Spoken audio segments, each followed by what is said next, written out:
Hello guys, कैसे हैं आप लोग। आई होप कि आप लोग सब स्वस्थ होंगे, मस्त होंगे और जबरदस्त होंगे। तो welcome back to our own platform that is your own crazy.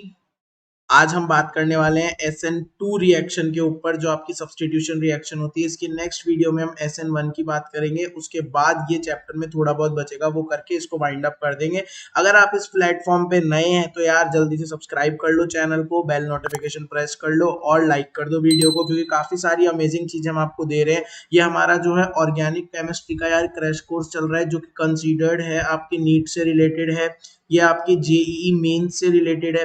Plus ये आप जो बिटसेट का पेपर दे रहे हैं, जो बिटसेट एस्पायरेंट्स है, उनके लिए ये लेक्चर बिल्कुल रिकमेंडेड है। जो बच्चे कॉमेड के की प्रिपरेशन कर रहे हैं उनके लिए, जो बच्चे WBJE देने वाले हैं उनके लिए, जो बच्चे साथ के साथ MHT CET देने वाले हैं उनके लिए, राइट, MHT CET देने वाले हैं उनके लिए। तो ये काफी अमेजिंग चैनल है। तो यार अगर आप इस चैनल पर नए हो तो सब्सक्राइब कर लो, और चैनल के फीचर्स आपको जानने हैं तो आप डिस्क्रिप्शन बॉक्स विजिट कर सकते हो। काफी सारी प्लेलिस्ट के लिंक वहां दे रखे हैं, काफी सारे अमेजिंग फीचर्स हमारे हैं, तो आपको डिस्क्रिप्शन से पता लग जाएगा। आप हमारा गाइडेंस के लिए व्हाट्सएप ग्रुप ज्वाइन कर सकते हो। वहां पे हमने स्टडी मटेरियल और गूगल ड्राइव के लिंक्स दे रखे हैं, जहाँ पे आप अपना क्वेश्चन पोस्ट कर सकते हो और उसका हम आपको वीडियो सॉल्यूशन बना के प्रोवाइड करवाते हैं। तो ये हमारे कुछ अमेजिंग यूनिक फीचर्स हैं। तो अब तक हमने जो है हमारे एल्काइल हैलाइड के 4 पार्ट कंप्लीट कर लिए, जिसमें हमने मेथड ऑफ प्रिपरेशन देख लिया, न्यूक्लियोफिलिसिटी देख लिया, और 2 वीडियो मेथड ऑफ प्रिपरेशन पे थे, और शायद 1 या 2 वीडियो न्यूक्लियोफिलिसिटी पे थे, और 1 वीडियो किसी और टॉपिक पे ऐसा था। तो अब ये शायद 5th पार्ट या फिर 4th पार्ट होने वाला है न्यू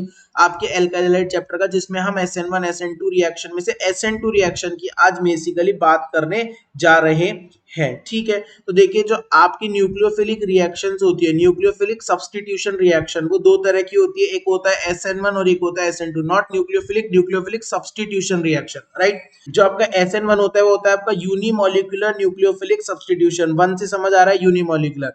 जो SN2 होता है वो होता है बायमोलिकुलर न्यूक्लियोफिलिक सब्स्टिट्यूशन रिएक्शन। 2 से समझ आ रहा है बायमोलिकुलर। तो आइए अब हम देखते हैं SN2 that is bimolecular nucleophilic substitution reaction. तो देखो, बायमोलिकुलर न्यूक्लियोफिलिक सब्स्टिट्यूशन रिएक्शन क्या होती है। आपके पास ये कार्बन है, कार्बन से एक हाइड्रोजन जुड़ा हुआ है, ठीक है। एक हाइड्रोजन इसके प्लेन के बाहर है, मतलब प्लेन के ऊपर, एक हाइड्रोजन प्लेन के नीचे, और ये हाइड्रोजन प्लेन के अंदर, और इससे एक लीविंग ग्रुप लगा है जिसको नाम है Br, लीविंग ग्रुप है। ये OH माइनस जो है न्यूक्लियोफाइल है, और DMSO जो कि पोलर एप्रोटिक सॉल्वेंट है, ये मैंने लास्ट न्यूक्लियोफिलिसिटी के वीडियो में बताया है। अब ये DMSO क्यों लिया, इसका रीजन आगे आपको समझ में आ जाएगा, वीडियो में बने रहे अंत तक, ठीक है। उसके बाद होता है कि ये जो OH माइनस है जो कि न्यूक्लियोफाइल है, ये क्या करता है, ऐसे बैक साइड से कार्बन पे अटैक करता है। जिस कार्बन के पास लीविंग ग्रुप है उस पे आके बैक साइड से ऐसे अटैक करेगा। तो back side attack of nucleophile जो होता है आपका, back side attack of nucleophile, वही आपका स्लो स्टेप और रेडियोटर्माइनिंग स्टेप होता है। तो जब ये बैक साइड इससे अटैक करेगा तो इसके बीच में, OH और C के बीच में एक पार्शियल बॉन्ड डेवलप होएगा। अब पार्शियल बॉन्ड यहाँ पे डेवलप हो रहा है, 3 हाइड्रोजन ऑलरेडी थे और एक ब्रोमीन जो लीविंग ग्रुप ऑलरेडी था। तो देखो, कार्बन के 1 2 3 4 5 बॉन्ड तो पॉसिबल नहीं है, तो कोई एक बॉन्ड टूटेगा। तो जो लीविंग ग्रुप वाला बॉन्ड होता है, वो लीविंग ग्रुप जो होता है वो लीव करता है। ये जो लीविंग ग्रुप होता है यहाँ से लीव करेगा, तो फिर कार्बन के 4 बॉन्ड रह जाएंगे, और आपके पास फाइनली ये प्रोडक्ट बन जाएगा, जिसमें आपका बेस जो है सब्स्टिट्यूट हो गया किससे, न्यूक्लियोफाइल जो है वो सब्स्टिट्यूट हो गया आपके लीविंग ग्रुप से, ठीक है। इस जो ये चीज बनी इसको हम बोलते हैं ट्रांजिशन स्टेट। जो ये फाइनल सी चीज बनी इसको हम बोलते हैं ट्रांजिशन स्टेट, ठीक है। अब जो रेट ऑफ SN2 रिएक्शन होती है वो होती है K rate constant into RX की कॉन्सेंट्रेशन और इनटू न्यूक्लियोफाइल की कॉन्सेंट्रेशन। इसकी मॉलिक्युलरिटी बराबर ऑर्डर बराबर 2 होता है, क्योंकि हमको नाम से पता था बायमोलिकुलर है। बायमोलिकुलर मतलब मॉलिक्युलरिटी 2 होगी और ऑर्डर भी 2 होगा, क्योंकि इसमें 2 कंपाउंड्स इन्वॉल्व है, एक आपका एल्काइल हैलाइड है और एक आपका न्यूक्लियोफाइल है। उसके बाद नेक्स्ट देखो, इसमें नेक्स्ट इंपॉर्टेंट पॉइंट होता है कि एक एलिमेंट्री रिएक्शन होती है। एलिमेंट्री रिएक्शन का मतलब कि सिंगल स्टेप रिएक्शन होती है। सिंगल स्टेप मतलब कि बेस अटैक करेगा, मतलब लीविंग ग्रुप लीव करेगा, और आपका जो न्यूक्लियोफाइल है वो अटैक करेगा। ये साइमल्टेनियस होता है। फिर देखो, रेट ऑफ SN2 जो होता है directly proportional to concentration of alkyl halide होता है, और directly proportional to concentration of nucleophile होता है। क्यों? क्योंकि ये हमने लास्ट क्लास में, लास्ट स्लाइड में देखा कि जो रेट होती है इक्वल्स टू KRX का पावर 1 इंटू न्यूक्लियोफाइल का पावर 1। इसका मतलब जो आपका अगर ये ऐसे लिखा हुआ है, अगर ये ऐसे लिखा हुआ है R बराबर K इंटू आर एक्स का कॉन्सेंट्रेशन इंटू न्यूक्लियोफाइल का concentration, what does this mean? This means that rate of reaction is directly proportional to concentration of alkyl halide and it's also directly proportional to your concentration of nucleophile. Okay, उसके बाद इसके next important point देखते हैं, ये single step reaction होती है, ऊपर बता दिया क्योंकि एलिमेंट्री है। Single step bimolecular elementary reaction ये होती है, single step bimolecular elementary reaction. उसके बाद क्या होता है, इसके अंदर ट्रांजिशन स्टेट फॉर्म्ड होती है and transition state formation is slow and RDS. RDS होता है आपका रेट डिटरमाइनिंग स्टेप, आरडीएस होता है आपका रेट डिटरमाइनिंग स्टेप। ये थोड़ी काइनेटिक्स वाली बात है, अगर ये ऑर्डर ऑर्डर निकालते हैं तो रेट डिटरमाइनिंग स्टेप चाहिए होता है। तो जो ट्रांजिशन स्टेट का फॉर्मेशन होता है, कौन सा वाला, ये देखो, ये वाला जो ट्रांजिशन स्टेट का फॉर्मेशन है, ये जो स्टेप है, जो ट्रांजिशन स्टेट का फॉर्मेशन मतलब न्यूक्लियोफाइल ने अटैक किया और साइमल्टेनियसली लिविंग ग्रुप ने लीव किया, तो ये वाला जो ट्रांजिशन स्टेट का फॉर्मेशन वाला स्टेप है, ये वाला जो वो है स्टेप है, ये होता है आपका slow step and rate determining step. उसके बाद जो ट्रांजिशन स्टेट होती है, it is stabilized by electron withdrawing group. Generally मैंने पहले भी ये बता रखा है, जनरली ऐसा होता है कि जो ट्रांजिशन स्टेट होती है उसकी stability directly proportional two electron withdrawing group यानी कि माइनस आई इफेक्ट के प्रोपोर्शनल होती है। जनरली ऐसा देखा गया है, ये मेरी खुद की ऑब्जर्वेशन है, ठीक है, क्वेश्चन प्रैक्टिस कर करके मैंने ये ऑब्जर्व किया है। तो जो आपकी ट्रांजिशन स्टेट होती है, it is stabilized by electron withdrawing group that is minus I effect. तो इससे मैं ऐसे बोल सकता हूं कि रेट ऑफ SN2 रिएक्शन है वो माइनस आई इफेक्ट के प्रोपोर्शनल होगी। क्यों? जितना अच्छा माइनस आई होगा उतना अच्छा ट्रांजिशन स्टेट स्टेबलाइज होगा और उतना ही ज्यादा प्रोडक्ट फॉर्मेशन की तरफ रिएक्शन प्रोसीड करेगी और उतना ही ज्यादा रेट ऑफ SN2 का रिएक्शन फिर उस केस में आपका हो जाएगा। ठीक है, उसके बाद इसके अंदर रीअरेंजमेंट पॉसिबल नहीं होता। क्यों रीअरेंजमेंट क्यों नहीं है? क्योंकि कोई carbocation carbanion type reaction intermediate type चीज तो बन नहीं रही, तो रीअरेंजमेंट इसमें पॉसिबल नहीं होता। उसके बाद जो इसमें रेट ऑफ एल्काइल हैलाइड का रिएक्टिविटी ऑर्डर होता है। एल्काइल हैलाइड बोले तो जो आपके पास आपके RI हैं, RBr है, RCl है और RF है, ये सब आपके एल्काइल हैलाइड है। इनका जो रेट ऑर्डर होता है, ये बच्चों आपको याद रखना, ये होता है IBrClF। मतलब कि सबसे ज्यादा ऑर्डर जो होता है वो RI का होता है, उसके बाद आपके RBr का होता है, फिर RCl का होता है, फिर RF का होता है। ऐसा क्यों होता है ये नेक्स्ट स्लाइड में देखते हैं। तो होता क्या है कि आपका RI का जो है सबसे ज्यादा लिविंग सबसे ज्यादा रेट ऑफ रिएक्शन रेट है, रेट ऑफ रिएक्शन सबसे ज्यादा RI की है, फिर RBr का है, फिर RCl का है, फिर RF का है। ऐसा क्यों है? क्योंकि I due to bigger size एक गुड लिविंग ग्रुप होता है और F due to smaller size एक बैड लिविंग ग्रुप होता है। और ये मैंने आपको E1CB में बता रखा है कि जो आपका F होता है वो एक पुअर LG होता है, पुअर LG होते हैं, PLG। F जो होता है पुअर लिविंग ग्रुप होता है, इस वजह से फ्लोरीन पुअर लिविंग ग्रुप होने की वजह से RF का रेट कम होता है। और I due to bigger size एक अच्छा लिविंग ग्रुप होता है, उसकी वजह से उसका रेट ज्यादा होता है। उसके बाद अगर आपको दे रखे हो benzyl halide, allyl halide, alkyl halide, CH3 1 degree 2 degree 3 degree, तो जो rate of SN2 reaction order होता है वो सबसे ज्यादा होता है बेंजाइल हैलाइड में, फिर एलाइल हैलाइड में, फिर एल्काइल हैलाइड में, फिर उसके बाद CH3X में, फिर 1 डिग्री, फिर 2 डिग्री, फिर 3 डिग्री। ये क्यों होता है ये आपको अभी थोड़ी देर अगली नेक्स्ट स्लाइड के अंदर समझ में आ जाएगा, तो बस अभी बने रहिए वीडियो में। तो बेंजाइल हैलाइड क्या होता है? ऐसा कुछ होता है, ये मैंने आपको वो हमारी जो एलिमिनेशन वाली वीडियो है उसमें बता रखा है। एलाइल हैलाइड कुछ इस तरह का होता है, ठीक है, RC double bond C CX sp3 hybridized atom से आपका हैलाइड ग्रुप लगा है next to double bond in an alkene. RX में सीधा सीधा sp3 से लगा होता है, फिर CH3 1 डिग्री 2 डिग्री 3 डिग्री। तो ये हो गई आपके रेट ऑर्डर की बात इन SN2 रिएक्शन।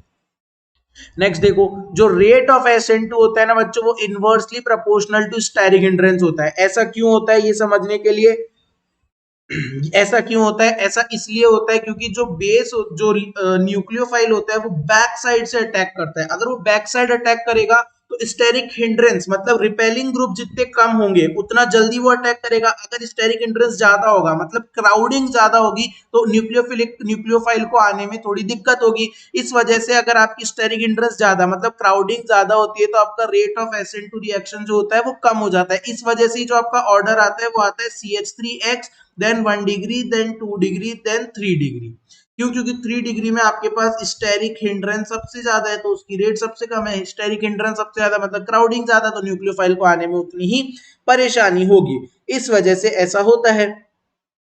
कि एस 1 डिग्री का रेट सबसे ज्यादा होता है और 3 डिग्री का रेट सबसे कम होता है। किसमें बच्चों? SN2 के अंदर। ठीक है, जो SN2 होता है वो मोर फेवर्ड होता है पोलर एप्रोटिक सॉल्वेंट में, ये आपको याद रखना है। SN2 जो होता है मोर फेवर्ड होता है पोलर एप्रोटिक सॉल्वेंट के अंदर। अब मैंने आपको लास्ट क्लास में इतने सारे पोलर एप्रोटिक सॉल्वेंट्स बताए थे कि उनके बाहर से सिलेबस में कुछ आ ही नहीं सकता। Dimethyl sulfoxide, dimethyl formamide, dimethyl acetamide, then acetone, then cyanide और आपका हेक्सामिथाइल फॉस्फोअमाइड। ये मैंने इतने, ये आपके जो है ये कॉमन आपके क्या है पोलर एप्रोटिक सॉल्वेंट्स है, जो कि मैंने आपको लास्ट वीडियो के अंदर बताए हैं। तो ये आपके पोलर एप्रोटिक सॉल्वेंट्स है और SN2 जो है पोलर एप्रोटिक में फेवर्ड होता है। इसलिए जितने भी एग्जांपल हम ले रहे हैं उसमें DMSO, DMF, DMA, acetone, RCN या HMP में से कुछ एक सॉल्वेंट होगा। ठीक है, उसके बाद नेक्स्ट देखते हैं। इन्वर्जन प्रोडक्ट इसके अंदर बनता है, जैसे अगर R है तो R का S हो जाएगा। कॉन्फ़िगरेशन अगर आपका रिएक्टेंट का R है तो प्रोडक्ट का S हो जाएगा, और अगर रिएक्टेंट का E है तो प्रोडक्ट का Z हो जाएगा। ये इन्वर्जन प्रोडक्ट फॉर्मेशन होता है SN2 के अंदर। सिंगल प्रोडक्ट फॉर्म होता है with inversion of configuration. Configuration inversion होके इसके अंदर प्रोडक्ट बनता है। थोड़ी stoichiometry, not stoichiometry, stereo chemistry, ये थोड़ा स्टीरियो केमिस्ट्री से रिलेटेड पार्ट हो गया, तो आपको याद रखना है। बस ये इतना सा आप याद कर लीजिए। क्या याद कर लीजिए सर? बस इतना सा याद कर लीजिए कि इन्वर्जन प्रोडक्ट बनता है SN2 में। अगर आपके पास R है तो S हो जाएगा, E है तो Z हो जाएगा, राइट। चलो नेक्स्ट देखते हैं। उसके बाद जो आपका अगर कायरल कार्बन, अगर आपका रिएक्टेंट जो है, अगर रिएक्टेंट कायरल है तो इस इन्वर्जन को हम बोलते हैं वॉल्डन इन्वर्जन। हर SN2 के इन्वर्जन को वॉल्डन इन्वर्जन नहीं बोलते। ये बच्चों के गलत कंसेप्शन होता है माइंड में कि SN2 से जो भी इन्वर्जन हुआ वो वॉल्डन इन्वर्जन हो गया। नहीं, अगर आपका रिएक्टेंट कायरल है तभी आप उस इन्वर्जन को वॉल्डन इन्वर्जन बोलोगे। ठीक है, उसके बाद रेट ऑफ SN2 रिएक्शन जो होती है कुछ फैक्टर्स पे और डिपेंड करती है, तो वो देख लेते हैं। अगर आपके पास अल्फा कार्बन पे हेटेरो एटम प्रेजेंट है तो आपके SN2 रिएक्शन की रेट इंक्रीज हो जाएगी। Presence of alpha, presence of hetero atom at alpha carbon increases rate of SN2 reaction. जैसे कि मैं देखूं CH3SCH2Cl, तो इसके अंदर ये वाला कार्बन अल्फा है, इसके जस्ट बगल में हेटेरो एटम है, तो अगर मैं इसमें KSS डालूंगा जिसके अंदर मेरा SH माइनस क्या हो जाएगा? न्यूक्लियोफाइल हो जाएगा, क्योंकि नेगेटिवली चार्ज है। लास्ट वीडियो में बताया हुआ है सारे एनाइंस न्यूक्लियोफाइल होते हैं, तो SH माइनस न्यूक्लियोफाइल होगा मेरे पास, बैक साइड से आके इधर की तरफ इस कार्बन पे अटैक करेगा। सॉरी, थोड़ा सा अटैक गलत करा दिया। पीछे से आके इस वाले कार्बन पे अटैक करने की कोशिश करेगा, पीछे से आएगा और इस वाले कार्बन पे अटैक करेगा और Cl साइमल्टेनियसली लीव करने की कोशिश करेगा। तो देखो CH3SCH2 पे डेल्टा नेगेटिव, जो Cl लीविंग ग्रुप है उस पे डेल्टा नेगेटिव, इस पे डेल्टा पॉजिटिव, सॉरी इस पे डेल्टा पॉजिटिव, इस पे थोड़ा सा डेल्टा नेगेटिव, और SH बॉन्ड बनाना शुरू कर रहे हैं bye formation of transition state. अब कार्बन के वही 5 बॉन्ड बन गए, तो लीविंग ग्रुप यहाँ से लीव करेगा और ये बॉन्ड इंटैक्ट रह जाएगा, तो CH3SCH2SH, तो ये जो होगा ये आपका फाइनल प्रोडक्ट बन जाएगा। ठीक है, तो इसके अंदर क्या हुआ? अल्फा कार्बन पे आपके पास हेटेरो एटम आने की वजह से रेट ऑफ रिएक्शन इंक्रीज कर जाएगी। नेक्स्ट देखो, अगर आपके पास पाई इलेक्ट्रॉन है, कहां पर? पाई इलेक्ट्रॉन है बीटा कार्बन पे, तो आपकी रेट ऑफ रिएक्शन इंक्रीज कर जाएगी। क्यों? क्योंकि आपकी उस केस में ट्रांजिशन स्टेट जो होगी वो रेजोनेंस स्टेबलाइज्ड हो जाएगी। जैसा लास्ट केस में भी आप कह सकते हैं रेजोनेंस स्टेबलाइज्ड हो रही है। देखो कैसे, ये जो नेगेटिव, ये वाला जो पॉजिटिव नेगेटिव चार्ज है ये इसके लोन पेयर्स के साथ रेजोनेंस के अंदर है, तो transition state resonance stabilize. Same इस केस के अंदर हो रहा है। क्या? अगर आपके पास पाई इलेक्ट्रॉन है बीटा कार्बन पे तो आपकी SN2 रिएक्शन की रेट इंक्रीज हो जाएगी।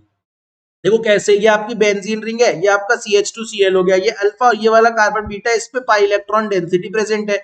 जब मैं इसमें DMF को, ये हमारा पोलर एप्रोटिक, क्योंकि हमने सीखा है SN2 पोलर एप्रोटिक में फेवर करता है, OH माइनस न्यूक्लियोफाइल होगा क्या? अब कुछ नहीं, ये OH माइनस जो है बैक साइड से इस कार्बन पे अटैक करेगा, इस कार्बन पे बैक साइड से अटैक करेगा तो CH2 पे हो जाएगा आपका डेल्टा पॉजिटिव, Cl जो लीविंग ग्रुप है उस पे हो जाएगा डेल्टा नेगेटिव, और OH के साथ बॉन्ड बनने की कोशिश हो रही होगी via formation of transition state.